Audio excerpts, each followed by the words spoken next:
Des finances publiques dans le rouge, le déficit devrait atteindre cette année 5,1% du PIB. Une prévision largement revue à la hausse par le gouvernement. Que s'est-il passé? Allons voir derrière le chiffre. Ce dérapage budgétaire, l'État assure qu'il est lié à une baisse de ses recettes. Moins de TVA engrangée, moins d'impôts payés par les entreprises et par les particuliers. Des caisses moins remplies après des années de quoi qu'il en coûte. Indemnité carburant, bouclier tarifaire ou encore chèque énergie. Un déficit qui alourdit la charge de la dette. On est 2 points au-dessus des fameux 3% et donc ça montre qu'on a un déficit très important. Si on devait avoir une trajectoire qui dérape de plus en plus et pas de plan ou d'économie ou de recettes supplémentaires, eh bien là on pourra emprunter plus cher et donc plus rembourser chaque année. Mais le gouvernement assure que la trajectoire va se redresser.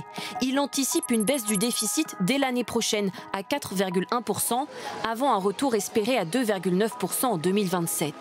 Pour y parvenir, l'État part encore à la chasse aux économies. 10 milliards d'euros supplémentaires à trouver cette année. Un effort va être demandé aux administrations publiques, 5 milliards d'euros. 2,5 milliards pour les collectivités territoriales. Même somme en taxant les rentes des fournisseurs d'électricité et les entreprises qui rachètent leurs propres actions.